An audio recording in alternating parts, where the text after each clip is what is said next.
Today, how far would you walk to play Dying Light 2? This is CheckPoint.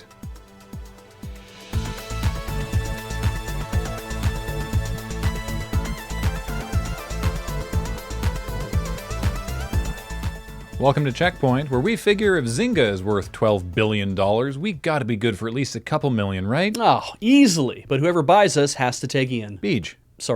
Gets to take Ian. Better. I do what I can. Speaking of which, at your recommendation, I finally Googled Wordle. Wordle, an elegant word game that provides a tiny spark of joy to hundreds of thousands of people in an Omicron-weary world, has predictably been ripped off. This, in and of itself, is not really news. Unscrupulous developers are everywhere, and anytime a simple and unique game becomes popular, they rise up from the sewers and unveil a worse advertisement-laden version that usually rockets up the App Store charts and makes them a ton of money. Flappy Bird and Threes are some of the most notable victims of this. But this is 2022, and happiness and togetherness are in short supply, so when scumbags like Zach Shacht start openly gloating online about how popular their Wordle copycats are getting, the internet realized we hadn't really had a real Bean Dad situation yet this year and got to work. Even I was surprised at how furious people got about Wordle getting ripped off, and being online is literally my job. And not just within the insular world of games media, like everyone was mad. But outrage works, and the most blatant copycats have now been pulled from the App Store. At least I think it's store. The first two letters are S and T, but the rest I'm not sure. God love Xbox boss Phil Spencer. He just wants everyone to have fun and play nice. But Phil recognizes we don't live in such a world, so instead, he just wants to ban everyone, everywhere, forever. In a recent interview, Phil floated the idea of porting personal user blocks from one network to another, so if you were playing on Xbox, anyone you've blocked there would also not show up when you played on Nintendo, or Sony, or even on PC. Because, frankly, if you've already figured out who the assholes are, you shouldn't have to keep saying their names again and again. This is a groundbreaking idea that I think we should all support, but it's likely to have some technical issues during implementation.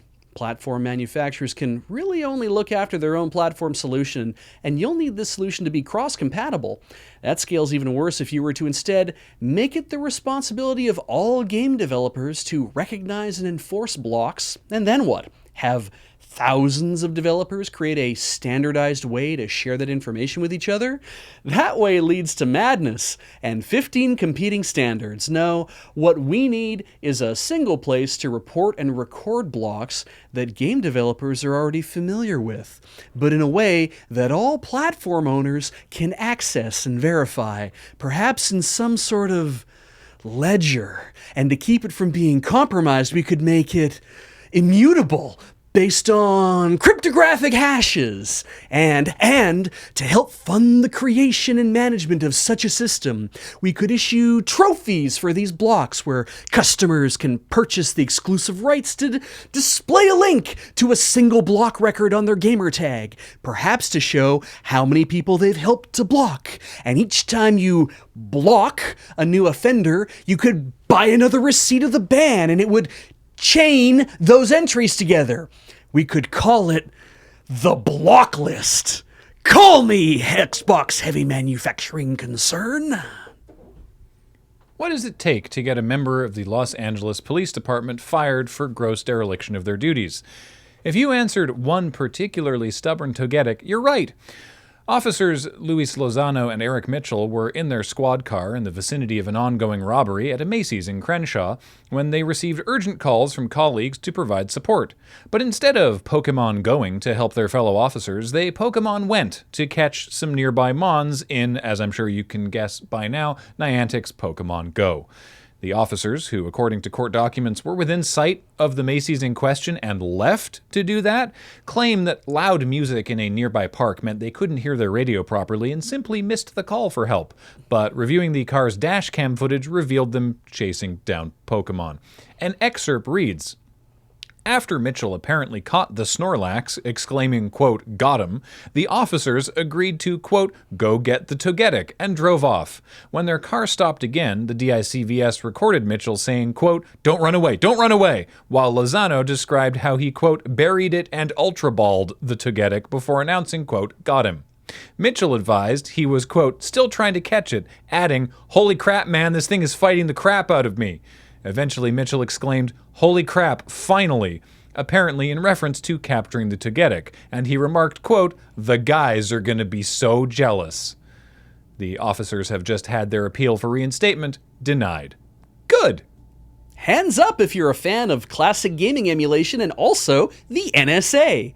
Because thanks to an old GameCube boxing game, an open source tool written by the US National Security Agency, a Vice article from 2017, and someone whom I'm assuming is a very tired programmer from Sweden, we can now play with SNESticle. First, a little history. If you're like me, you're old, and therefore played with NESticle, a top-tier NES emulator released in 1997 that was the premier platform for running Nintendo ROMs on your Pentiums. Iser Addis, the emulator's author, hinted at making SNESticle, which the scene salivated over for many years, but it never saw the light of day, and Iser never spoke of it again. If you'd like to know why that is, then check out Vice's 2017 article about the history of NESticle, because holy shit did some stupid stuff go down in that scene. The article also mentions that SNESticle is real and buried in copies of EA's GameCube boxing title, Fight Night Round 2. And that's where Swedish programmer Johannes Holmberg comes in. Using the NSA's open source tool Ghidra to reverse engineer the software, Holmberg managed to isolate SNESticle within the GameCube game so that you can load your own SNES ROMs and play whatever you want. As to why it lit such a fire under Holmberg, I can only assume it's due to the following. It's an important piece of internet history, it's a white whale for aging emulator scenesters, and in Sweden, for 6 months of the year, it's dark. I do love a good Tempest in a Teacup, and last week's was the proclamation from Techland that the upcoming Dying Light 2 will take 500 hours to complete. This was presented as a selling point, with Techland boasting it's the same length of time that it would take to walk from Warsaw to Madrid. This prompted a lot of internet discourse TM, with most people either absolutely agog at the notion of spending that length of time with any game, or musing that it must be an awful lot of repeatable filler content. For me, I think I've spent that length of time on maybe 4 games in my life, and 3 of those I play regularly for content, so who knows if that even counts. But Techland did later clarify that they meant 500 hours isn't exactly correct, and that the actual main story is a much more reasonable 20 hours. Completing the main story and all the side quests is only 80 hours. So what's the full 500? Well, according to the tweet, that's how long it will take to max out the game with all main and side quests, choices, and endings, checking every place on the map, every dialogue, and every collectible.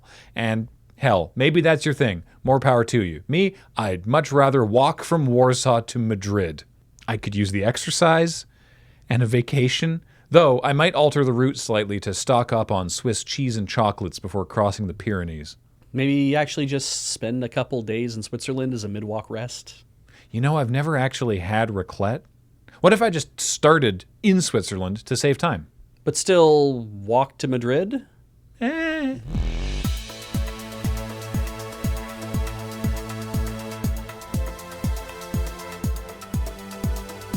Coming up, Razer has removed the phrase N95 grade from its Zephyr face mask because it turns out it's absolutely not N95 grade.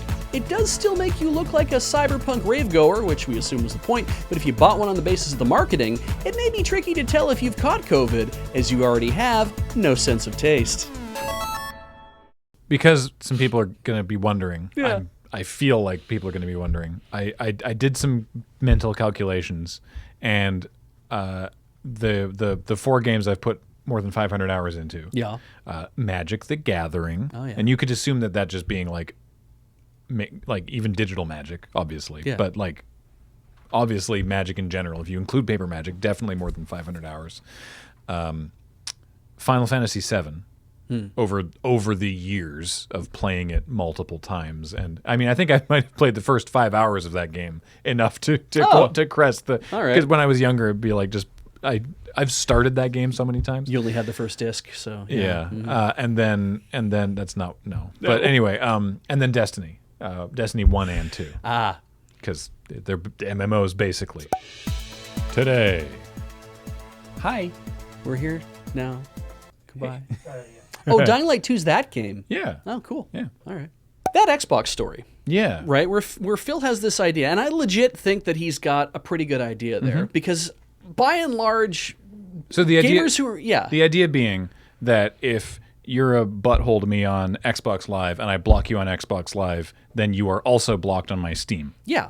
And I think that in a way it's Cool. It's like I've already made the decision that I don't want to play with you in this game, Yeah. which means you're probably also going to be a pain to play with in other games. Yeah. And everything about that is, implementation wise, oh god, that would be a nightmare. Basically impossible. Right. Yeah. But I do like the idea where it's like, and I think a lot of other people are like, man, yeah, that would be great too, and that kind of blue skying idea. Now, the point of me saying, let's put all that shit on the blockchain, in a manner of speaking, when people say, boy, we need a decentralized way of being able to have records of things that follow you from place to place, I'm like, this certainly sounds like a way to do that too. But it doesn't have to be on a blockchain either, right? This could just be a thing that everybody in the industry says, we're going to implement this service. We're going to have a working group put together a single standard. We're going to have a database we can play off of. We can do all this kind of stuff. The draconian implications are clear. It means that if you get nicked for being a cheater and you're not, too bad, you're banned everywhere. Nobody's going to want to play with you kind of idea, right? It's like, because enough people ban you on one service, it's like, so, do you take it too far? Do you say, well, if enough people are banning you, then maybe you need to be banned widely everywhere, that everyone needs to not play with you? Like, I don't know. There's a whole bunch of slippery slope arguments everybody will always make. But that just clear idea of, I make a personal ban list of 10 people that I've played with that I don't want to play with anymore. I also want that on Nintendo. It seems pretty nice. I don't know. It doesn't have to be a blockchain. No.